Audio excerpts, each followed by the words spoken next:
Hello and welcome to WGTC Radio, the official podcast of entertainment website We Got This Covered.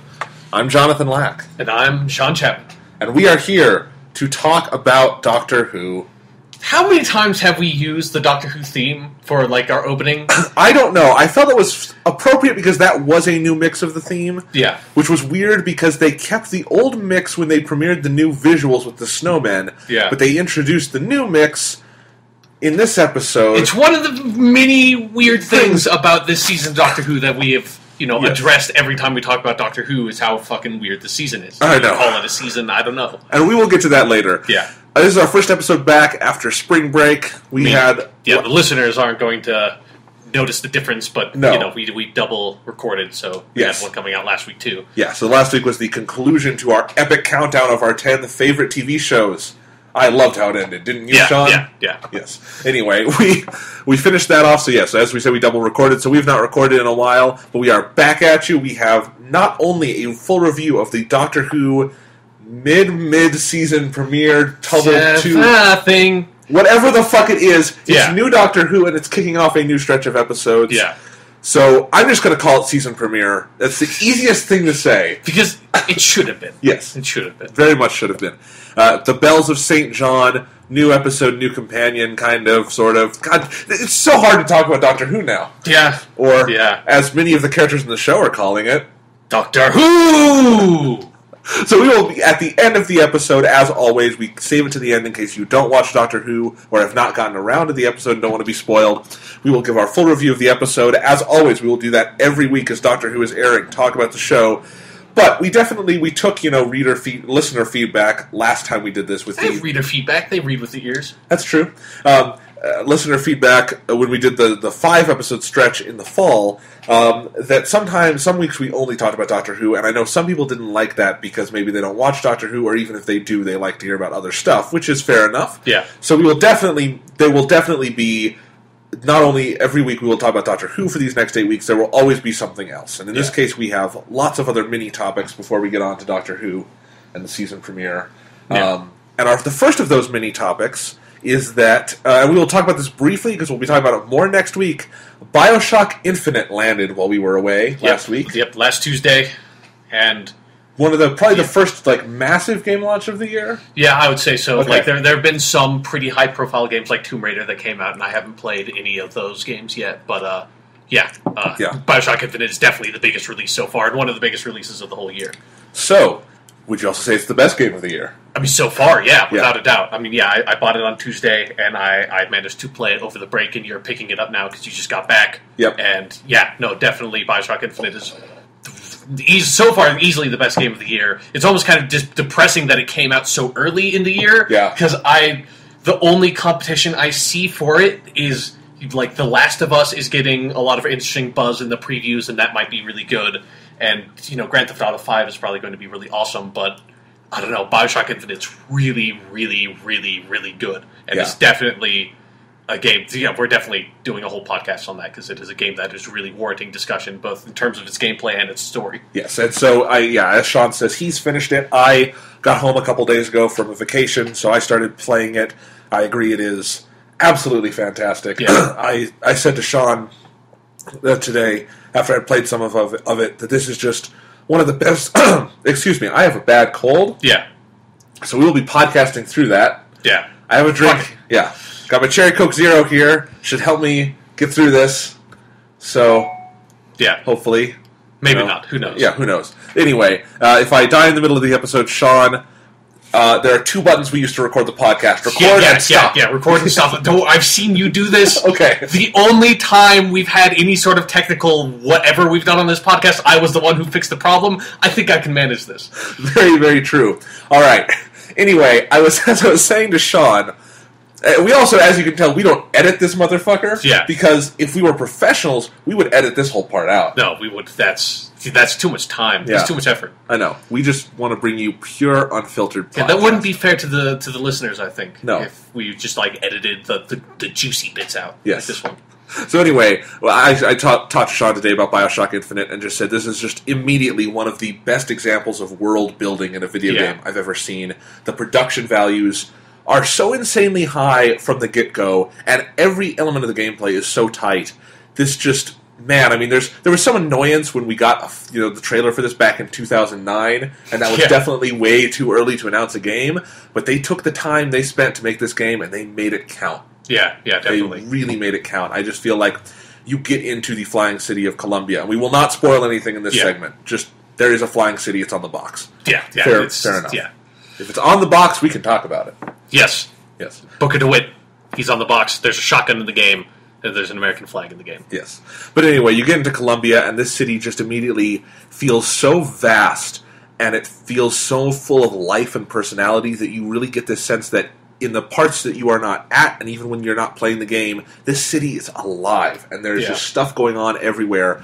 And that sense, I've rarely gotten that kind of sense of a world in a video game, and I think there have been a lot of video games this generation that do that, but Bioshock Infinite kind of takes that to the next level for me. Yeah, it definitely, because that was one of the most impressive things about the original Bioshock, and for my spoiler-free mini review right here is just Bioshock Infinite is everything that was really good in Bioshock 1, only way better. And then some of the stuff that was bad in Bioshock 1, because Bioshock 1 had a lot of problems, they fixed it here. Particularly the pacing is fucking perfect in Bioshock Infinite. That was Bioshock 1's biggest problem. So, Bioshock Infinite, if anything, is so fast-paced, I never know where to stop. I need to... Yeah, it is. I beat that game in 2 sittings, and I would have done it in 1 sitting, but it was 8 in the morning, and I had to go to bed. It was just... I felt like if I had kept on playing the game past that point, I was like, I'm just going to, forget everything, because I'm not able to process information. I'm too tired. Right. But yeah. Yeah, it's definitely a game where it's just you play and you play and you play because there's not really a break anywhere. Yeah. And it works really well that way. But yeah, I think there's something, and we'll talk much more about this in the full review next week, but there's something so compelling about taking this great gameplay foundation from Bioshock 1 and taking that whole format and just putting it somewhere else and doing something else with it instead of sticking with sort of a setting that did not need to be explored anymore, which is what Bioshock 2 did. Yeah. And this is... It's really compelling, and I hope other game franchises do stuff like this. Yeah, definitely. This is what the sequel to Bioshock needed to be. Just taking the same style, but doing something new with it, and it's in the truest sense of the word, because it has basically nothing to do with the first Bioshock, other than small thematic elements, and obviously the core gameplay is from the same platform. But other than that, and it's so smart, and the story is so fascinating, so immediately. And as Sean has been telling me, I haven't even gotten to the crazy stuff yet. Because you're just breaching the surface on it. You haven't dived into the once you get to the middle part of the game is where you get to sort of a lot of the deeper mythological and science fiction-y elements of the game. Yeah. And the voice acting is great. We want to give a shout out to Troy Baker. Yes, Troy Baker, the voice of Kanji Tatsumi from Persona 4, here as Booker DeWitt, the playable character. He's great. He's great, and while to be fair, most of the time, 95% of his lines do not sound like Kanji Tatsumi in full, you can definitely separate it. There are enough lines that sound like Kanji Tatsumi that I basically picture myself running around the city of Columbia as Kanji. Yeah, he somehow got transported back in time to 1912 America into this body of this former Pinkerton agent guy. Yes. Yeah. It's pretty awesome. It is. It's cool because also... I mentioned The Last of Us earlier. The main male character in that game is also voiced by Troy Baker. So this is the year of Troy Baker. Good. Yeah, I'm really glad Troy about Baker's that. a great voice actor. It's a lot of fun playing as Troy Baker. It is. As Booker DeWitt in Bioshock Infinite. I think we are in an age when video game makers know how to utilize the great American voice actors we have. Yeah. And we have a really good pool of them in America. And I'm glad to hear them getting lots of work. Yeah, one thing that's fun to do is... Okay, I should say this right now also for listeners, if you have not played Bioshock Infinite right now, don't let yourself get spoiled in any way, because this was, Bioshock Infinite was one of the few games... It was, one of the first games that I, kind of adopted this policy I have now of, if I know I'm going to buy something or watch something, I will not try to consume any sort of, the marketing or anything around it, because... I find that experience a lot more enjoyable, because if I obsess over every single trailer that comes out like I used to, back I probably started doing that with Halo games, where I would just consume every bit of information. Then whenever I'm playing the game and I get to that part that's in the trailer, I'm like, oh, this is the part of the trailer that sort of takes me out of it. So Bioshock Infinite, I went completely dark on. The only things I knew were the stuff from the reveal trailer in 2009, and basically you're in a flying city, and it's called Columbia, was all I knew. And I think that's the way to experience this game, because a lot of the plot is about Booker DeWitt trying to investigate and figure out what the fuck is going on in this crazy world. And if you have no idea what it is going in, I think it's a much more interesting experience. There's just so much beneath the surface that you do not expect from Bioshock Infinite, if you know anything from Bioshock 1 or anything, because it's a totally new status quo. Yeah, definitely. And even from just what you see in the marketing, like pictures and stuff, which I had seen some of because they're around, there's banner ads and whatnot. I had seen a like small teaser thing at the theater when I think it was like in front of Lincoln, but that was all I got from that was that it had a really kick-ass song playing over it. Yeah, and so basically it's just, there's so much here that you will be fascinated and surprised by. And it was the same thing for me. I went in just as cold as Sean did because, and I actually wasn't even trying. This game was not hugely on my radar because I've been busy with other stuff, and I was very, very happy to come home and be like, oh, Sean got that game. I can play it, and I know nothing about it. I love that too, because marketing kind of sucks in this day and age in that they try to spoil everything for you. Yeah. It's movies or annoying. Video games. Yeah, it's anything. It's just the marketing can become so oppressive if it's something that's really popular. Yeah. But another thing that's really fun to do that I recommend you should do if you have already played the game is go onto YouTube and find some videos of like interviews with Ken Levine and Troy Baker and Courtney Draper, who voices the female lead from the game, and there are a lot of really interesting conversations with those three people, like interviews and stuff, where it's really interesting to hear them talk about the voice acting process, because not a lot of studios make that transparent, but sort of like, it's kind of like, nobody knows who voice actors are. Like, that's not something that is sort of front and center here in America. And it's really interesting because Ken Levine, it seems like he basically directed, like he was with them all the time, and they both acted like with each other. So it's really interesting to hear them go through that process, and that being as in depth as it is, because you almost never hear about that stuff in video games. And it's very apparent when you hear Ken Levine, Troy Baker, and Courtney Draper talk about that process, why the voice acting is as good as it is, because everyone was heavily invested in the project, and that really comes through. It's great. Really good game, and we will have lots more to talk about next week. That will be our primary topic on next week's show. Yeah. Bioshock Infinite. Hell yeah. Fuck yeah. All right, now back to this episode. Let's finish our introductions here.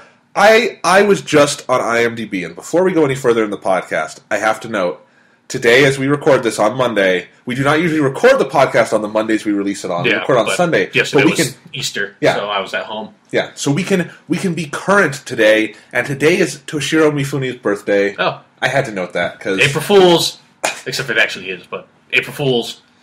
Yeah, it actually is. Now, why should we be just happy at the thought it's Toshiro Mifune's birthday? Toshiro Mifune was the greatest, fucking most badass actor ever of all time. That pretty much sums it up. Yeah. There we go. Done. Watch Seven Samurai. Yep. Or any of the many films he made with Akira Kurosawa, one of the most kick-ass directors of all time. So they were a powerful unit. April Fools. Yes, he would have been 93 today. So pretty cool. All right, just wanted to note that, because whenever we have a chance to talk about Toshiro Mifune, I feel we should. Yeah, definitely. I think it's a good philosophy from life. Person always warrants discussion. Yes. Just like mentioning it, at the very least. Absolutely. So, let's see. What else have we got on the outline? I should remind you all, my book, Fade to Lack, A Critic's Journey Through the World of Modern Film. It's a collection of film reviews and analysis and criticism and all sorts of other fun stuff. It is out. You can buy it from Amazon.com. It is now available from Barnes & Noble, and it is available throughout Europe on Amazon Europe. Italy, Germany, France, Spain, and the United Kingdom. Sadly not available in Canada yet. I do believe the Kindle version will be out soon, maybe within the week before our next podcast, and that will be available in Canada, I think. That should be worldwide. So that'll be coming out soon. It's available in paperback now. You can go to fadetolack.com, read all about it, find the links to buy, and this Saturday we will be having a book signing and selling sort of party. You can buy your book there too. It's April 6th, Saturday, 4 to 6 p.m. at the Bean Foster's Coffee Shop in Golden. So come on by if you want to say hi, get a book, get it signed. In the meantime, I will be trying to figure out a signature because I don't really have one yet. Yeah, it's completely outdated. I can't wait till we can just have, like, cyber signatures. I know. It's just, like, mentally, you just beam it into other people's minds. Yeah, I so rarely have to do it. That's why my signatures is kind of non-existent. It's just a scribble. I like, know. How soon in the future do you think it's going to be that we just stop people teaching people how to write by hand? Because it's just, like, useless. I hope we do. It's just kind of useless. And it's like... people always, I'm a writer, Sean's a writer. We always hear this shit about, writing by hand, that's how you really get into it. It's like, no, I like to write... I mean, for some people, yes. Like, I definitely understand that. Like, when I took a class where we had to write some poetry, writing poetry on a computer just feels really weird. I understand, It's like... Especially just because you have, like, this big blank screen. It's just, like, poetry is so small, it's, like, awkward. And I do like to write by hand on occasion when I have certain bursts of inspiration. Sometimes that's my favorite way to write stuff down. But you don't like to write by hand because nobody can read it. Yeah, look at that. Yeah, no, I know what your handwriting looks like. We took debate together.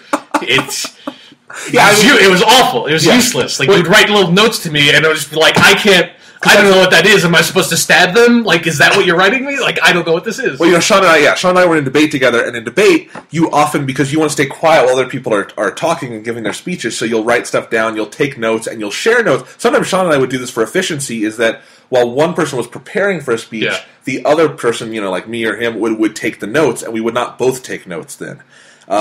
But this was difficult because I could read Sean's handwriting. Because my handwriting is not good. I'm never going to claim that. I have pretty bad handwriting. My handwriting is perfectly legible. My handwriting is not. It is legible only to me. Maybe and even sometimes it's not. Sometimes you'd be like, Sean, what did I write here? It's like, I don't have any fucking clue. You're the asshole who wrote it. It's great because, back in 3rd grade, when that's when handwriting becomes, like, intense, like, people are just a Nazi about handwriting. Yeah, that's... At that point, you're, like, doing your whole, like, cursive and, like, have to write, like, A's all the time and shit. I was so bad at it, I would have to, like, rewrite my papers over and over again, and then finally my teacher just gave up and had me go to the computer in the corner and type my stuff out, and that's when I gave up trying to have nice handwriting. So my handwriting is teacher's fault because your teacher's just like, no, it's not even worth it. So I don't ever really write by hand. So it actually hurts for me to write by hand because I do it so little. But anyway, where the fuck were we? I don't know. Something you're talking about signatures. Yes. I will have a better autograph by then. What's funny is that literally I do not know how to write the cursive letters of all the letters in my name. I don't know. I mean, it's funny because the cursive letters in my name are the only ones I remember to write because I've never written anything in cursive other than my name, and that's it. Yeah, I don't really know how to connect the T to the H in Jonathan. I don't. You just loop it. Kind of, but it's you tough. just go up, down, and then around, and it's your fucking H. It's not that hard. Let's see. I never get the K right. The stem of the K never comes out. I have to add it on later. I would sign my name Jonathan R. Lack because that's what I go by when I write. I don't know how to do a cursive R.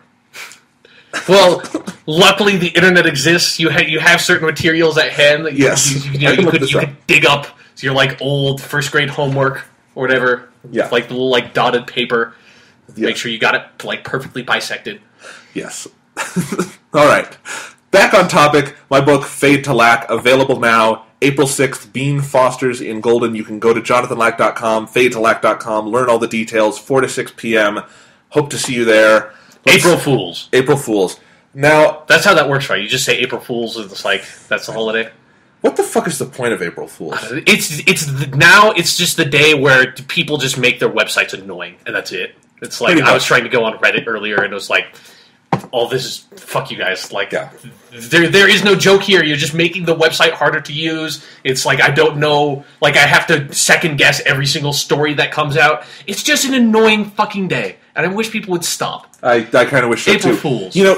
Members of the press, we actually get fake press releases on April Fools.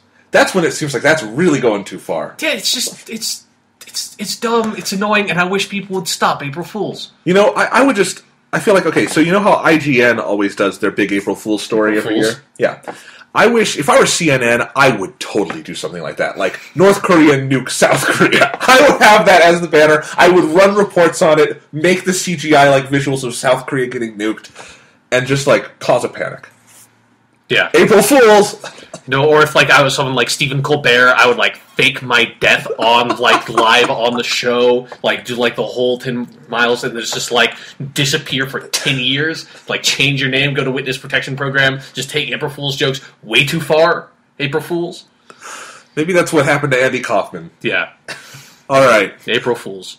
So, over the vacation, I was in Portland, Oregon.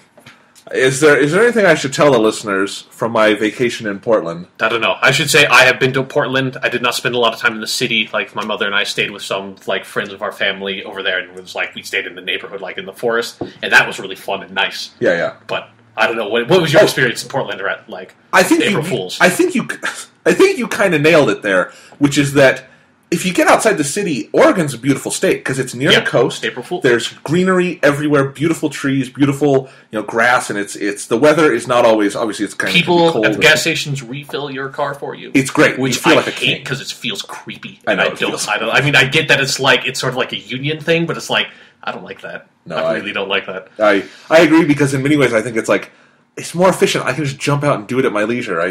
There's this just like really awkward feeling of it's like anybody can do this. It's like I don't like when I can do something and someone's doing it for me because then I feel like I'm really obligated to this person, like they're doing some weird favor for me and I owe them now. And it's like, but it's this guy's job, and it's like I like the social contract is somehow broken down now. It's really frustrating. Yeah. Well, April Fools. Anyway, all right. So now you don't know if anything I say is real because I'm just going to say April Fools after everything. April Fools. Right. Well, anyway. The gas thing, it was actually kind of funny you were talking about it being creepy. One of the guys that filled our car drew very clear attention to that at one point because he comes and he's like, all right, can I fill your car? And she's like, yes, just fill it up. My mom's like, yeah, just fill it up. And he's like, all right, I need your card. I promise I'll give it right back to you. It's like, I'll just have to swipe it once. And I'm like, dude, just take the card. Like you're underlining how creepy this is that I have to give you my credit card and just trust that you might bring it back. See, when you're saying that, I thought where that story was going to go was he started, like, filling up your gas tank, and then he was just, like, leaned into, like, the window and just, like, breathing really heavily at the window and just, like, walked away. That'd be creepy. I would do that if I were doing that job, because it'd be boring. You're filling fucking cars with gas. April Fools. Anyway, so, Portland, Oregon. Like I said, if you get out of the main city, it's a really nice area. You drive down the coast, drive into Washington. Beautiful.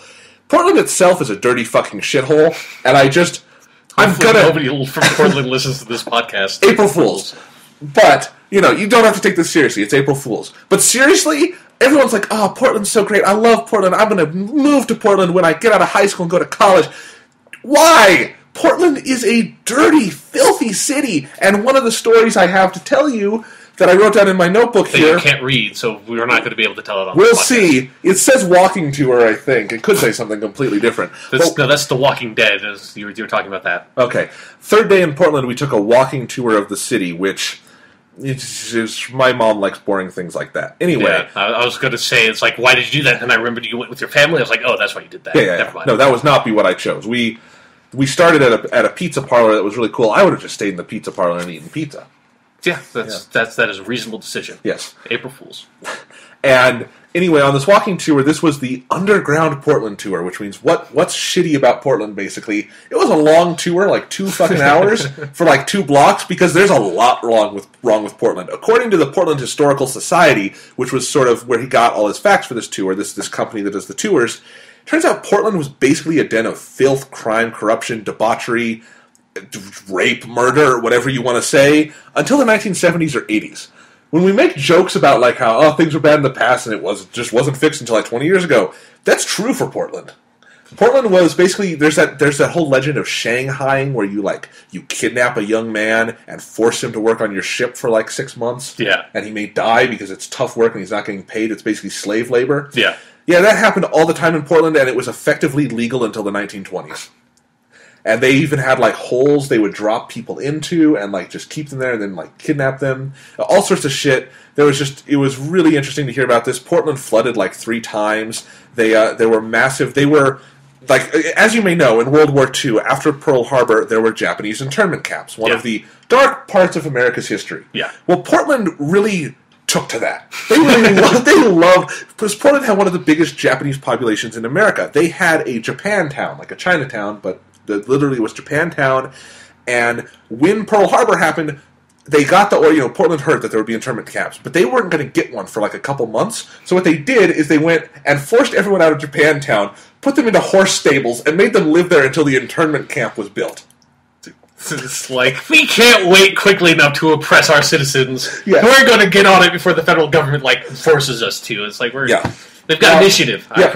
I admire that. Now, in the place of Japantown is Chinatown today, and what happened is not only was there an influx of Chinese to create Chinatown, Jonathan. but all of the Japanese people who made it through the internment camps basically sold themselves as Chinese from that point forward to avoid the crippling racism of Portland. They were so racist they couldn't tell Japanese people from Chinese people. Yep. It's just a circle of racism. Well, let's see. We learned about all sorts of just terrible stuff like this, and really, the city really didn't get, cleaned up in any... Although it, flooded 3 times, and at one point they, this was very specifically directed the levees to break into a community of black people, and, just all of their homes were destroyed. This was, in the 1960s. So... Yeah, not a good city historically. Yeah. Now I think people love it because if you're a hipster, it's like hipster haven. Yeah. It's like that in Austin, Texas. It's to pick which one you're closer to and head in that direction if you're a hipster. There is literally.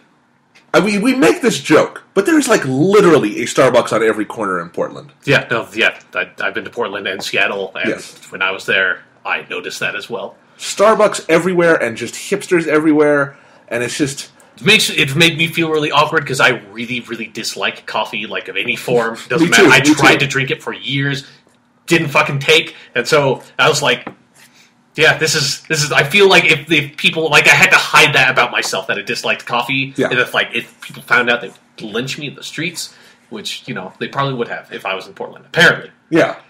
So, and Portland is super tough to get around because every street is a one-way, and they're really cramped, and the city is just kind of, I don't know, everywhere just feels like you're in the skeevy district of Portland, no matter what, branch you go to. Suburbs are beautiful.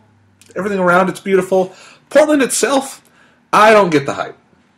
And that's basically the point of this segment of the podcast. So our review of Portland, Oregon, how many out of 5 stars? 2. 2 out of 5, yeah, I don't want to be mean. I'd like that there was... Okay, so the 2 out of 5 stars, is that just basically the suburbs? Is that what gets it the 2 out of 5? Yeah, and there was one... We went to... My mom, because she works for a hospital, she wanted to visit OHSU, which is the hospital university in Portland. And they have a nice gondola up to the hospital that takes you over Portland, and you can just look at all the nature around it. That was very nice, too. Okay. So that's half a star there. Yeah. And I actually kept fantasizing on that gondola ride about ziplining back down it, like an action hero, and then I started playing Bioshock Infinite. That's one of the primary gameplay mechanics, is you've got the skyline things. It was meant to be. Yeah. And then, the biggest... All the racist stuff, that's a primary theme in Bioshock Infinite as well. So it's very true. Portland was just a primer for you. It was getting you ready. There's... Apparently, the biggest tourist attraction in Portland is a giant used bookstore named Powell's. We went there. Yeah. It is indeed huge. Lots and lots of books. I found an uncensored copy of Dragon Ball Volume 9 where you see Bulma's tits. I bought it because my copy of Volume 9 is edited, and I've always been mad about that. Okay, great. Thank you for letting me know that. Yes. Apparently Portland's your kind of town. It's skeezy, but it's the good kind of skeezy, is what you're saying? No. And let's see. It's in a normal city, you wouldn't be able to get Bulba's tits in Dragon Ball. Just in Portland, that's where you go. Yeah. And again, there were lots of nice, if you just get a little tiny bit out of the main area of the city, there's lots of nice, mountainous regions and forested areas to go to. And in one of these areas is the Portland Zoo. Now, this is the worst zoo I've ever been to in my life because it's poorly organized, really hard to find stuff. And it's just, I don't know, it's not a great zoo. All the monkeys are high, and they're oppressing the cheetahs. Yeah. Now, live in cheetah internment camps. Yes. I'd like to see the monkeys actually figure out how to do that. I feel the cheetahs would just tear them apart. Actually, large cats tend to hunt mammal or primates, so but we've got the edge because we're smart. April Fools. Yeah, exactly. April Fools. But the Portland Zoo had a baby elephant, and that was one of the coolest things I've ever seen because that elephant was 2 months old. It's awesome. Baby elephant, cool. All right then. So that was baby elephant. This is where the bar was. Yeah, baby elephant, Bulma's tits, Portland, Oregon, everybody. They should fucking put that on the sign when you come into the town. All right. We're done with that segment of the podcast. If you That really bizarre segment of the podcast. Yeah. People like travel stories, you know. I guess. We're temporarily recategorizing the WGTC Radio podcast as travel. Yeah, and then back to Doctor Who. And now back to movies, because I did actually see a good movie over spring break in Portland, of all places. And here's the thing. Let's do the recap, Sean. Was the movie theater like an opium den? No, it was just a normal Regal Cinemas. But I think that 4 people came and sat behind us, and they were clearly high. And then so it's like just you felt right at home. It was like you're in Boulder. But then 5 minutes into the movie, they got up and left, and I never heard from them again. Well, I did not like Boulder. Yeah. Nobody was eating organic rice cakes right next to you. No. From an endless supply. Yes. Okay. Now, as you may know, if you've been listening to this podcast, every couple of weeks on the podcast, I review movies. I like to check in, tell you, was there anything good these last couple of weeks you should check out? And throughout 2013, the answer has been a resounding no. No. Yeah. April Fools. Except April Fools on the April Fools. Yes. So, finally, this last week, I saw some good new movies in 2013. Huzzah! April Fools!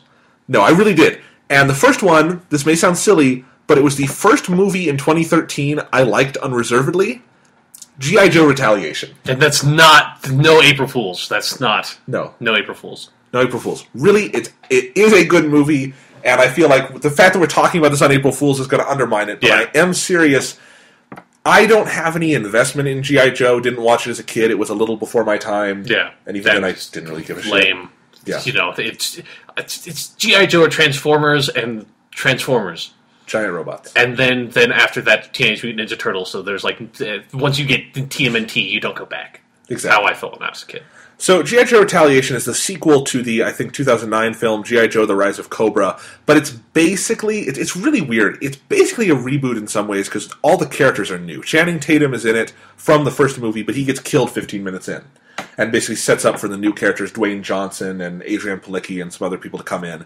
And but it still has a lot of elements that are just completely unexplained, and I think some of them might be from the first movie, but for the most part, I think the movie is just... This movie is just so into just having fun and having a good time with the property that it doesn't really... It's not going to stop to explain to you who Snake Eyes is. You just accept he's a giant dude wearing all black with an awesome mask who has ninja powers. That's who he is. You don't need any more than that. And it's a really fun, really good, 80s throwback action movie. We've had a lot of those lately with the Expendables series and some of the Stallone and Schwarzenegger films. Yeah. This is the best of those I've seen in the last couple of years. Because not only is it a good 80s throwback movie, it very much feels like a live-action cartoon. If you watch these kinds of shows, you didn't even have to watch G.I. Joe, but if you watch Transformers or TMNT, you know that general format of the 80s action shows. G.I. Joe Retaliation is like one of those brought to life. If you ever played with action figures as a kid and came up with stories for them that were just crazy and off the wall because you were a kid and you didn't know how to tell a story, that's what G.I. Joe Retaliation is, and it kicks fucking ass. I mean, this is the kind of movie where near the end, in the last act, the United Kingdom just gets blown off the earth. Just blown off the earth. And they never mention it again. And that's totally, I could just imagine... the director when he was a kid, playing with G.I. Joe toys, he's like, now the United Kingdom's gone, and, whacks, a United Kingdom model away. Yeah. It's fucking, no consequences kind of thing. You accidentally spilled coffee on the United Kingdom in your fucking, Risk board game. So it's always destroyed in all of your fake stories. Yes, exactly like that. And I think the movie just... It so clearly knows what it wants to be, and it has this great sense of identity, and the director, John Chu, is a fantastic director of action, and a fairly good visual craftsman as well. There are some action scenes in this movie that are legitimately breathtaking, like a sort of big ninja fight in the Himalayan mountains. Fucking great. And I just love that it never takes itself seriously. It's always having fun. Everyone in the film is on board. Dwayne Johnson, I love Dwayne Johnson. Yeah. I love The Rock. He's so cool. Yes. Yes, he is. I watched Fast 5 this week, too, because my cousin wanted to see it. And we watched on DVD, in our condo and in Portland. And I was just reminded how much I love that movie. And he's a big reason of why that works. And he's like a great action star from the 80s, taken out of time and put in the 2000s. Yeah. So... Really, really fun movie. Lots of good acting in the movie, actually. You've got Bruce Willis in this, too, and it's just really fun. And I highly recommend it if you're in the mood for that kind of movie. This is exactly what the Transformers movies should be. And if from now on, if people don't understand our point about Michael Bay making shitty Transformers movies that don't resemble the Transformers in any way, shape, or form, I will point them to this movie and say, it should be like that, and that would be perfect. So I hope Michael Bay gets fired and replaced with John Chu. All right. Actually, I just hope Michael Bay gets fired. I don't fucking care who replaces him.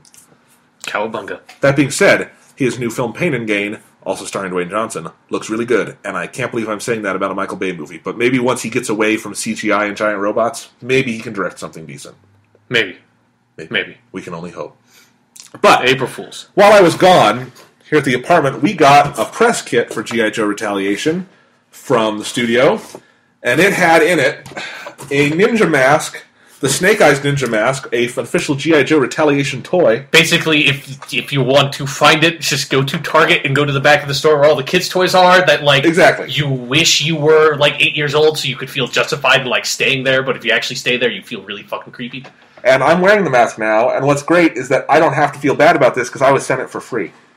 It's also great because it is way too small for your head. It is. That ages 8+ does not extend past probably 12 years old.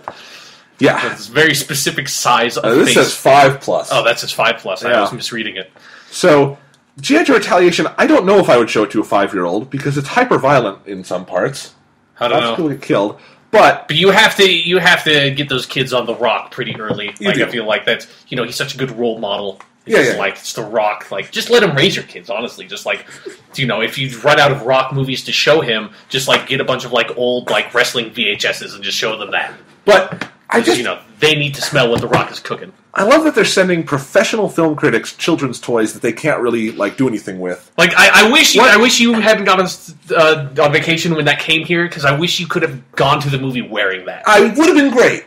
I would have done it. I really would have. And then it's I'd gone to a screening where not a lot of people were there. It's you really deliberately sit next to a whole family. It's there are a bunch of seats that are empty, but you're no, I'm going to sit next to these people. I just turn and look at their children at different parts of the movie. Yeah. Just during one particularly hectic action scene, just take a handful of their popcorn. Ninja style. Yeah. But yeah, I have to wonder, what's the publicity purpose of sending out the children's toys to critics? The only thing I can think of... To try to buy a good score, man. Yeah. It's just bribery is all it is. On the off chance I have children, then if I had children at the time they sent me this, I could give it to my kids and I would feel obligated because they saved me money. The kids have a new toy. I should give their movie a good rating. But again, toy came after I saw the movie, and I said on Twitter at the time, I did not review it because I was out of town. We had a staff writer cover it. Yeah, but G.I. Joe Retaliation, 5 out of 5 stars, 100 out of 100. There we go, done. Best movie ever made. They sent us the mask. Yeah. Thank you for the mask. Yeah. All right. If you want to buy scores, just go right ahead. Now, the other movie I saw when I got back into town is Harmony Korine's Spring Breakers. Now, this is a film stars James Franco and some Disney Channel starlets, including Vanessa Hudgens and Selena Gomez, and obviously has a lot of hype because they have marketed the movie very astutely to the male 18 to 34 demographic by having said young starlets in bikinis on all the posters and trailers. Yes. And so it seemed... So that's why you wouldn't have saw the movie, obviously. Well, no. Well, it's okay. It's just part of it. But, no, I actually saw it because I had heard some interesting critical things about it. It sounded like it might be a legitimately good movie, and I was kind of baffled by the marketing because I couldn't get a read on, is this just a silly party movie, or is this something totally different? Yeah, that's the same thing with me. It's the marketing was really unusual because obviously it seems like it's a really unusual movie. It is something completely, totally different from what they're marketing it as. If you have no capacity for art house filmmaking, stay away from Spring Breakers. You will hate it. I put my opinion out there on Twitter and Facebook and already got some hostile comments from people who went to see it and were like, that was the worst thing I've ever seen in my life. I'm like, well... Sadly, this is not an insult. Most people have not seen movies that play with narrative, visual convention in big ways. And this is very much a movie that is 25% avant-garde. It's very aesthetically radical. It's got really sort of, I don't know how to say it, very different kinds of camera work. very heightened colors. The camera's always kind of moving. There's a lot of cutting in very sort of instinctual stream of consciousness ways. It's non-linear scenes. And I think it's very well put together, and I think it is actually a great movie. I think this is the first great film of 2013, best film of the year so far, but I think a lot of people will have no tolerance for it, especially because the movie very, very, very, very much makes you feel uncomfortable about ogling these young women in bikinis and all the other sort of naked people in the background because they're at a spring break party in Florida. And I think a lot of people, because of the marketing is not indicating you are going to go into this movie and be aware of your own voyeurism and things like that. And so I think that's what made a lot of people uncomfortable with it. I think it's really good. I'm working on a big essay on it. In outline form, it's 7 pages, so I don't know how long this thing is going to actually turn out to be. But April Fools. No, it's. I've got a lot of stuff to say about it. So hopefully you can look for that probably on We Got This Covered, although if it's too long, I don't know where it'll actually be published. But I'm working on it because that movie gave me a lot to write about, and it's the first movie this year that really gave me substantial stuff to write about. So I was happy. Spring Breakers is really good, but more importantly is where I saw the film. You may have heard, if you like movies and have been on the internet, of the Alamo Drafthouse in Austin, Texas, which has been franchising out to different parts of the country, including like Houston, Texas, I know. And the Alamo Drafthouse is sort of known as the best movie theater in America because the owner, Tim League, is a movie lover, is a film producer now with Drafthouse Films, and he knows what film fans want out of a movie-going experience, and he has provided that really, really stringently. So, like, you cannot use your cell phone in the theater. If you do, you'll get kicked out. No talking in the theater, all of these things.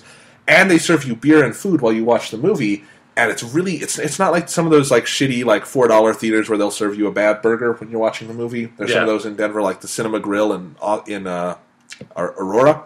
The Alamo Drafthouse is really good food. I'm not of drinking age, so I didn't get anything to drink, but I've heard they have really good, beer and spirits. But it's just, their service is fantastic. It's all like silent service. So, you write your orders down and they come and get it. And the service I had at the screening I was at was really good. Although I was the only person in the theater, so I would like to go back when it's fuller and see how it operates when the waiters have more than me. Yeah. Yeah. But really cool, and I have been clamoring to go to an Alamo Drafthouse ever since I first heard of it, like years ago, because it sounds like such a great movie theater, and it feels like they address all the concerns I have about movie watching while serving awesome food and stuff. And they do fun stuff like showing old movies and having sing-alongs and quote-alongs and all those sorts of things. They're doing, like, I know Big Lebowski in a week at this Alamo Drafthouse in Littleton, and it's already sold out because it's the Big Lebowski. Mm-hmm. And anyway, we actually got an Alamo Drafthouse in Littleton, Colorado. It's near Denver, and it just opened last week while I was on vacation. So as soon as we got back, next day, first thing I did was drive over to Alamo Drafthouse and see a movie, The Spring Breakers. And I have been to every single movie theater in Denver multiple times for the most part, and I think the Alamo Drafthouse is very likely the best movie theater in Denver, at least in terms of a theater that will show you sort of everything. It's not just they obviously show some art house films and stuff like that when they can, but they also, if you want to go see, the new Iron Man when it comes out, you can see that there too. So they've got everything. They're going to show lots of fun movies too, and basically I just think the presentation, the seats are incredibly comfortable. The way they serve food and everything is so unobtrusive. You don't even have to do that if you don't want to. And the screens are all really big. None of this bullshit of like the screen taking up like half the space that they have for the screen. They're really big. They've got really nice 4K projectors, and they look better than any other digital projectors I've seen because they actually change the light bulbs out. Yeah. They maintain their equipment properly. So. They have actually trained projectionists on staff, which is very different. Projectionists are not trained at the big chains anymore, like Regal and Cinemark. They're told how to hit the button, basically. And so it's really nice. The sound is amazing. And it was a great film-going experience. I'm really excited to go back. I hope I can see lots of movies here because we are so lucky to have the Alamo Drafthouse in Littleton. And I hope people support it because this is a really, really special theater to have. And it's really awesome. And I'm glad to have gotten to go do that and hopefully do it again soon. They're showing Anchorman in like 2 weeks, and I will definitely go to that because I love Anchorman. All right, then. Yeah. So that's some of my stories. Sean, you want to talk about Doctor Who? Yeah. I think it's about time. I always want to talk about Doctor Who. Okay. I mean, I haven't stopped. It's like there's, like, in my head, I've just been talking about Doctor Who. Even when I'm not talking about Doctor Who, I'm doing it in my head. So, should we, before we move on to the Bells of St. John, should we quickly address a big piece of Doctor Who news this week? Yeah, I think so. Yeah, it's probably be smarter to get into that before we start talking about the episode. Yeah. So, as you might know, after this season is over, Series 7, they will be doing 2 specials at the end of the year. One, the normal Christmas special, but before that, on November 23rd, the 50th anniversary of Doctor Who and Sean's birthday. Yes. And that is not an April Fool's. Yeah, no, that is, no, I've said it multiple times. I have the same birthday as the show. I mean, obviously, it was 1963 when the show actually came out. I was not born in 1963, but I was born on November 23rd. So. And it was Destiny. Yes, exactly.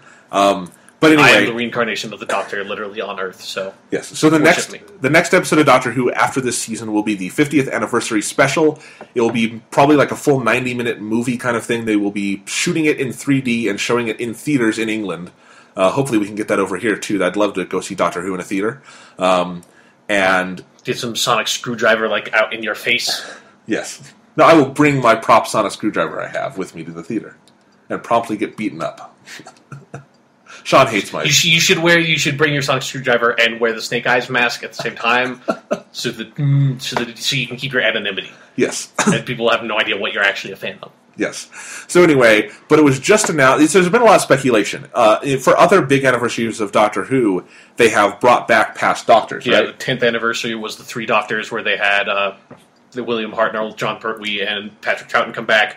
Then I believe it was the 25th anniversary, or the 20th was the 5 Doctors, where they had all the surviving Doctors come back. Obviously, William Hartnell had passed away by then, but they had another man play the role of the first Doctor, and they had a bunch of returning companions and stuff. So it's sort of a tradition in Doctor Who that when you have a big anniversary, multi-Doctor story, fuck, it's anything that could be considered canon, chronology, doesn't make sense anyways in Doctor Who. We're just going to mush all of your favorite Doctors together. And I know we had really been hoping that they would be able to get some of the surviving Doctors together for this special. It sounds like they've at least gotten one, because it was confirmed by the BBC this week that David Tennant will be returning. He was the 10th Doctor, along with Billie Piper, who was his most significant companion, I guess. Yeah, Rose, the most significant companion of the new series. Right.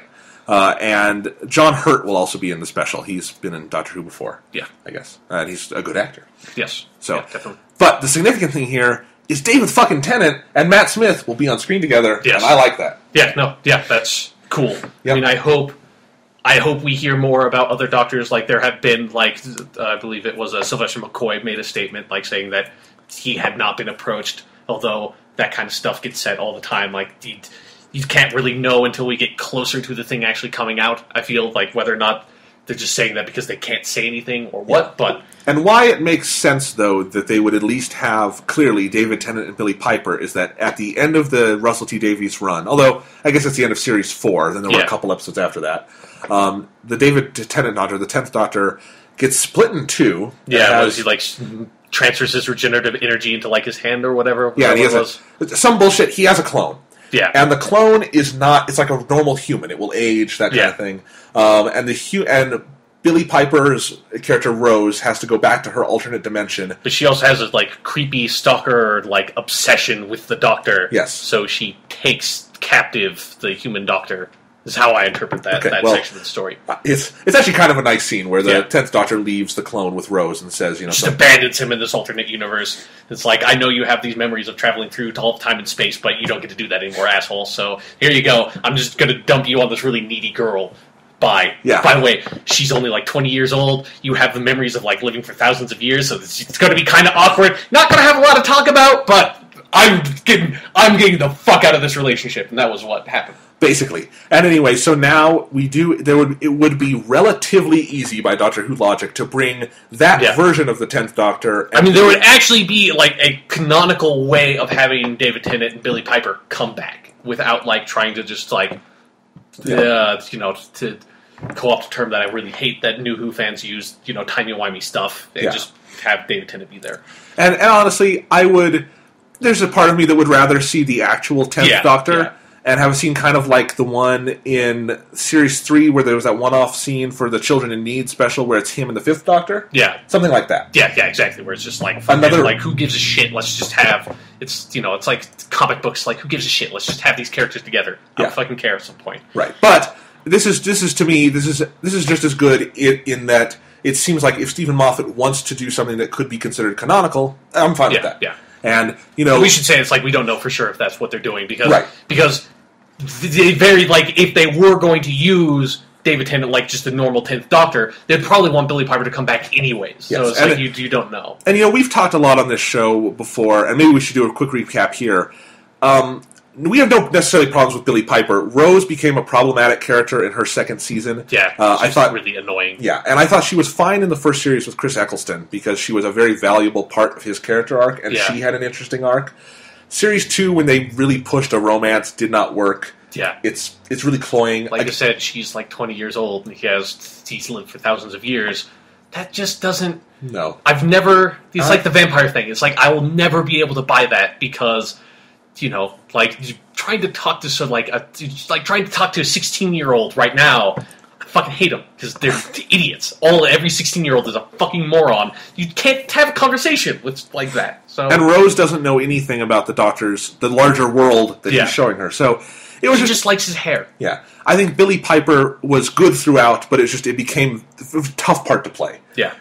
So maybe outside of that context, if they can bring her back. I would be happy to see that. That's fine. I hope they can maybe get some of the other companions from that era of the show in. Yeah, It'd be nice to see Martha and Mickey again because I like those characters. Yeah.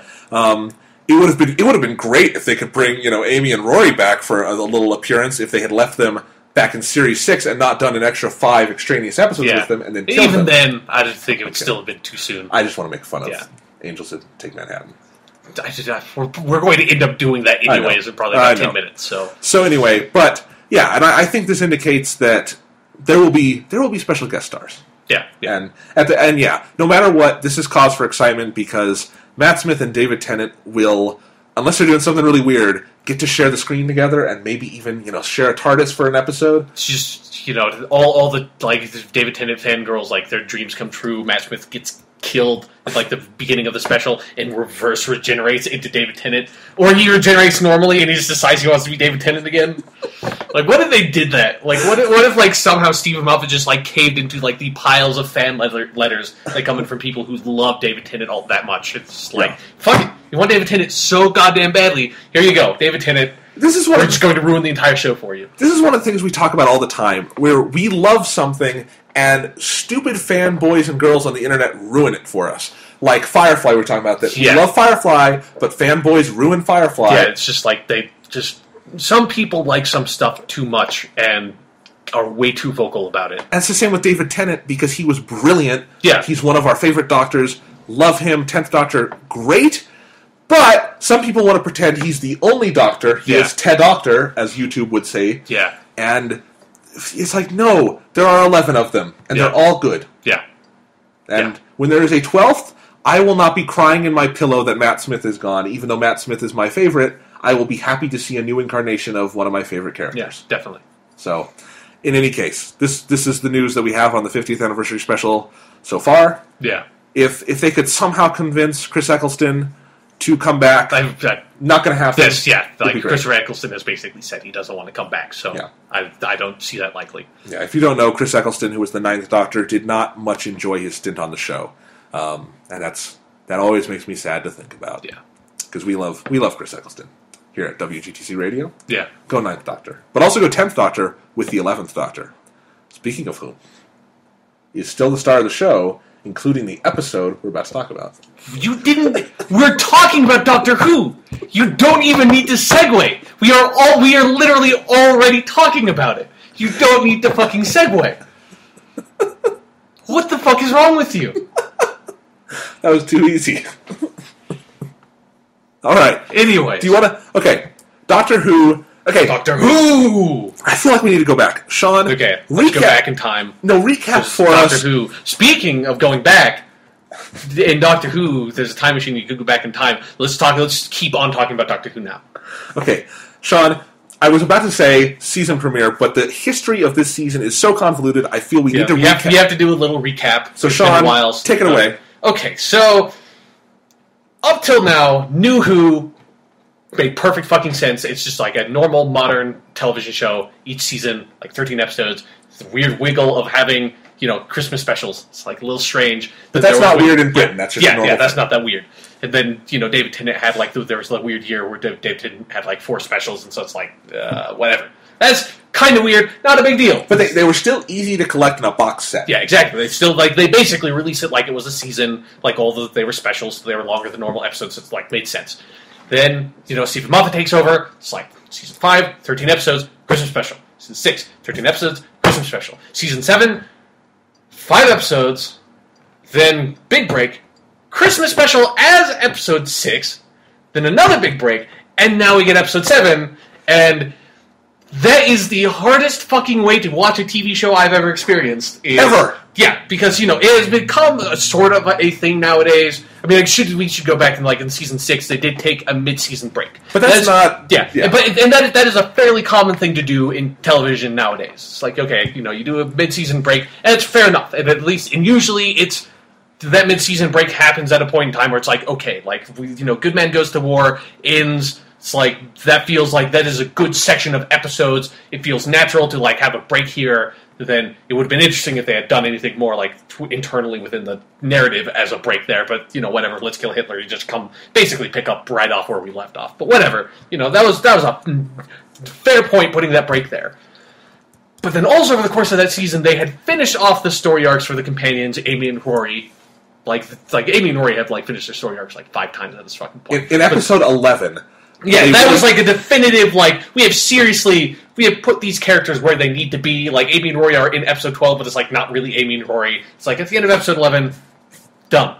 Yeah. Those characters are finished. What happens is the Doctor specifically leaves them back in their regular time and says, it's gotten too dangerous, some other stuff, you need to move on with your lives. It's what that whole season had been building towards very, very clearly, and it was a beautiful scene, beautiful episode, felt the perfect way to leave them. Yeah, it was a perfect way to leave those companions off. They were done. Their stories were over. Again, it's finished.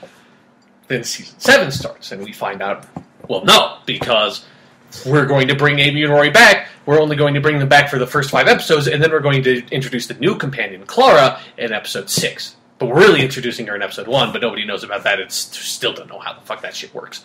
But, so then you have this, really awkward, just limp, unappealing 5 episodes at the beginning of the season. We talked about them as they were airing, and while they were airing, we were largely negative on almost every single episode, with the exception of Asylum of the Daleks we really liked, and there were some parts of the other episodes that we liked, but we overall liked 2. Yeah. No major concerns with it. It just wasn't a great Doctor Who. Yeah, he shoots a cripple out into space and blows him up. It's that's a little fucking weird. But then 3, 4, and 5 got progressively more problematic.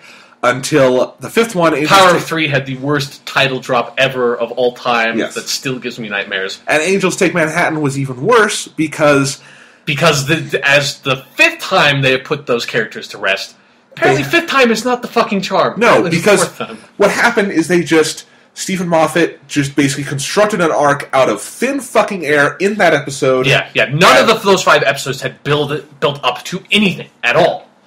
And so suddenly they get zapped back in time. Rory doesn't get to say goodbye. Rory gets no exit. Rory doesn't get a nice last scene as a character. He's just zapped away. It's oh, Rory's gone. Yeah. Guess we'll never see him again. And then Amy's gone. We find out they went back in time and got to live out their lives happily and even got to adopt a kid, but a lot of people thought it was really sad when it really wasn't all that sad. Yeah, that was not a sad... I mean, it was kind of sad for the Doctor, but... And it was not ideal for them. They probably would have liked to, go back to their fucking house, but... But now they have all this knowledge of the future. They're fucking geniuses. They're made, yeah, exactly. You're back 200 years with all these primitive morons. Yeah. It's just I don't know why the next episode wasn't the Doctor goes to Earth and then he finds out that Amy and Rory in the past took over and changed Earth history for all time. Yeah. Amy took the Northern Hemisphere. Yeah. Rory took the Southern Hemisphere. And episode 5, the people who give good performances on Doctor Who played the hell out of it, but it was still pretty limp because more than anything, those 5 episodes were just, you could have shuffled them and it would have made just as much sense. It felt like some of those episodes were shuffled. Yes. It was it was really bizarre. It was really messy. And, and we knew going into the season, Stephen Moffat had said that what he wanted to do with this season was to make all the episodes standalone. Like, there are no two-parters. It's like he didn't want to do a lot of story arc stuff, which, one, really fucking annoying because the story arc stuff that he's done has not been resolved properly. Like, we still have not really resolved the overhanging questions from Season 5. The silence are, I don't fucking know. I don't even know if they're going to do the silence anymore. I don't know what... They, completely ruined that plot thread, because it was just like they were in the first two episodes of Season 6, they were in the last one, but it's like they were useless. The last one wasn't about the silence. The silence had one of the just greatest Doctor Who monster introductions. The silence were great monsters, but it's like... how the fuck did they blow up the TARDIS? Why did they blow up the TARDIS? Who fucking knows? So the plot stuff that we've got has not been properly resolved. So it's kind of annoying that they're not doing major plot stuff. And then they also introduced the most annoying, biggest plot thing at the end of Season 6, which was like the Doctor Who bullshit. So Doctor Who? Doctor Who. The Doctor Who? Yeah, we'll talk about that when we get into the episode. And so we knew they were not going to do major plot stuff. Even that was annoying. It was like, okay, Doctor Who, most of Doctor Who's greatest episodes are standalone episodes. That's how Classic Who largely was. I really fucking love Classic Who, so I was like, okay, I'll give this a chance. But having the first 5 episodes, keeping Amy and Rory, made it feel so fucking awkward because, those are characters who... They built the arcs of Season 5 and Season 6 around those characters. Those are the primary things that carried through from episode to episode, is that those characters evolved. That was why it felt so natural that by the end of Season 6, those characters could be put to rest. Then, resurrecting them for Season 7, but then not doing anything new with them, just felt really fucking bizarre and awkward, where if they had just had a new companion, you wouldn't have had that sense, because it's like, okay, this is a new companion, we can just have standalone adventures, and it doesn't have to be about story arcs. If they made Rory, it has to be about story arcs. You saw that because, when they left Angels of Manhattan, that felt like an episode that needed a whole season building up to it, when it didn't have anything building up to it. Yeah. And, so yeah, this was just not not the best run for Doctor Who, these 5 episodes. Yeah. Then it's like, alright, that's done. Well, hopefully we can just clean slate, come back. But the scheduling even made that impossible, because then we go off for 3 months, come back with a Christmas special. Christmas special is good, and we'll talk about it. I like the Snowman a lot. Yeah, good episode. But then we're off for another 3 goddamn months. To the point where it's like, I keep on forgetting that there's supposed to be this, that we're ongoing a season of Doctor Who.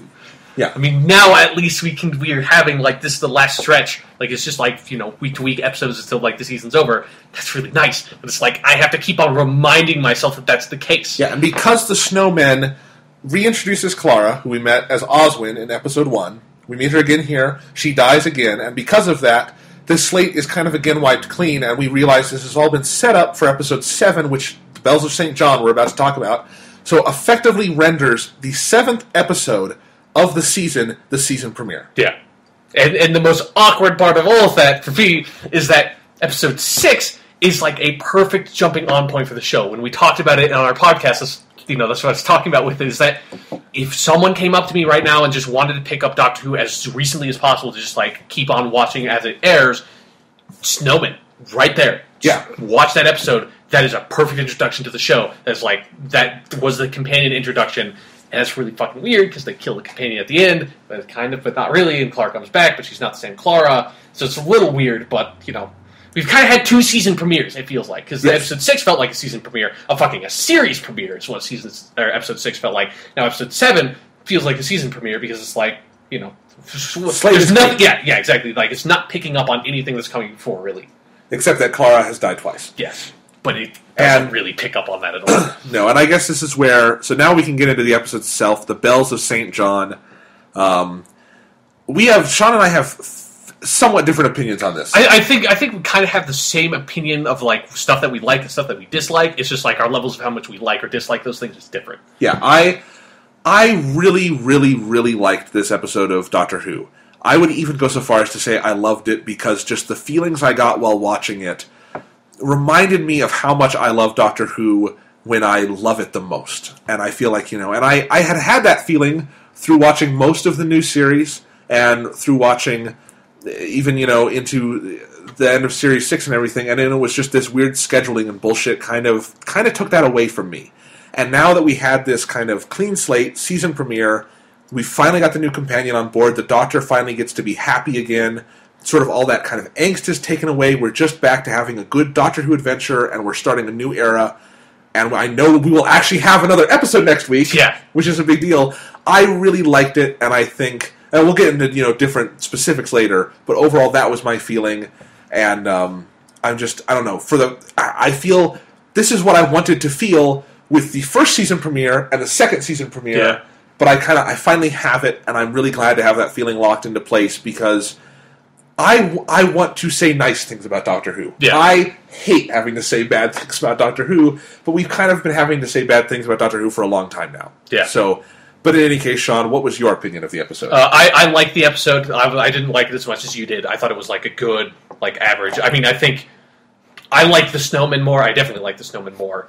I think I like this episode a little bit more than Asylum of the Daleks as far as this stretch of episodes goes. It's far and away better than any of the other stuff from the season, like the other awkward Amy Rory episodes to me. And so I think it's a good episode. I think I have a lot of little problems with it, and I think honestly the feeling that you were talking about, I got that more from the first half of the Snowmen with Clara meeting the Doctor and that stuff. That felt like this is Doctor Who to me, and this still feels like Doctor Who, but it doesn't feel like prime Doctor Who. This feels like we are back to basics. This is an average, good episode of Doctor Who, and I'm happy to have that. I'm really fucking happy to have that. But but taking the episode on its own merits, outside of the all the shit around the show, and I'm happy that we are at this point that we have this episode. I think the episode's okay. Okay, and I think that's probably where our central difference in opinion is that I do think this is a very good episode in a vacuum, and I totally understand where you're coming from on the Snowman, because the Snowman has some knockout scenes.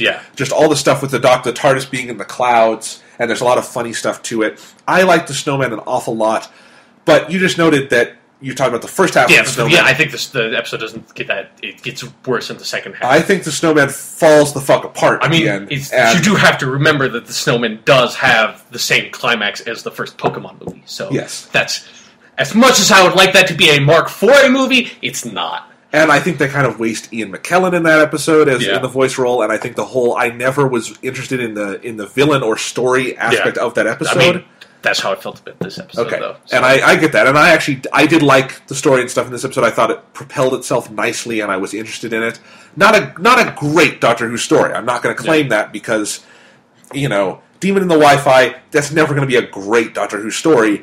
But I thought it supported very well the stuff around it, and it never felt like it was getting drowned out by other elements, which often happens when you're introducing a companion in this kind of story. This to me felt, in some ways, a little bit, and this was a Doctor introduction, not a character introduction, but kind of how I feel about the Christmas Invasion, where I don't think on its own that is a great, alien invasion story for Doctor Who. But the way it makes the characters react and some of the stuff, and it's all handled competently enough that on the whole, I think it all works very well. In the Christmas Invasion, David Tennant sword fights an alien. Okay, no. That doesn't happen in this episode. The only thing that comes close is Doctor driving up the side of the building. Yeah, that's pretty cool, but it's not Matt Smith sword fighting an alien or David Tennant. I mean, that's just a fucking great scene. If you have not seen the 10th Doctor stuff with hymns, the Christmas Invasion, the build-up that episode does to exactly. That's what makes this such a great Doctor introduction, is that the Doctor isn't properly in it for almost the entire episode, but then when he does come in, you're like, fuck yeah. Yep. Fuck yeah. All right. But anyway, so that's sort of my thoughts on the Bells of St. John. I guess we want to take it issue by issue here, probably. So what did you think of meeting Clara Oswald Oswald for the third time? This was my, ignoring the, not taking the episode on its own, putting it in the larger place of its context in the season. This is the part that annoyed me the most, other than one other thing.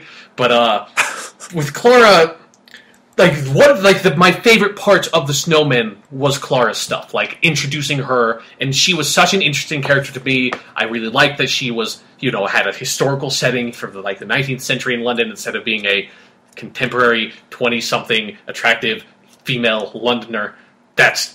That every single fucking companion has been, other than Donna for the New Who.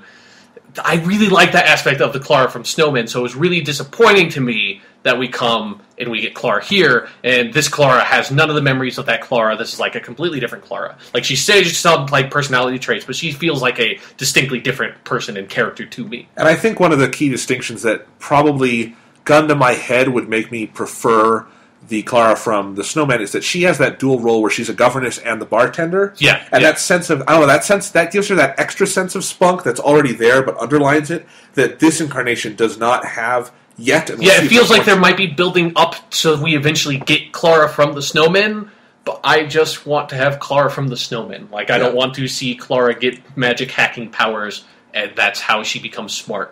I like that Clara was just smart in the Snowman. And I do agree with that. And if I have one major complaint with the episode, I did not like the conceit of having Clara be... She was not stupid on the whole or anything, but she was dumb with computers, and then she has to get that uploaded into her.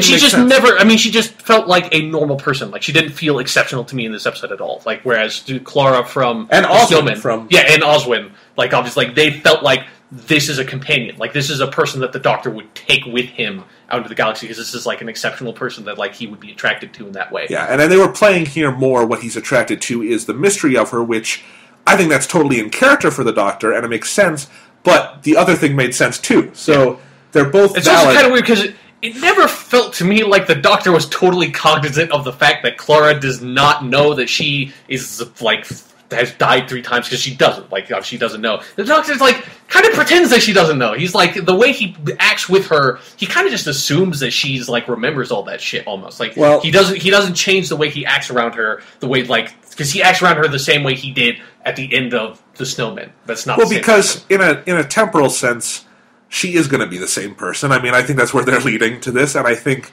so clearly, this is not a performance where they're having Jenna Louise Coldman put on different makeup or anything in every episode or do prosthetics. I think this is the same, like, spirit, body, whatever, and there's something, timey-wimey going on, something like that, and we'll figure it out, and I actually think I'm interested.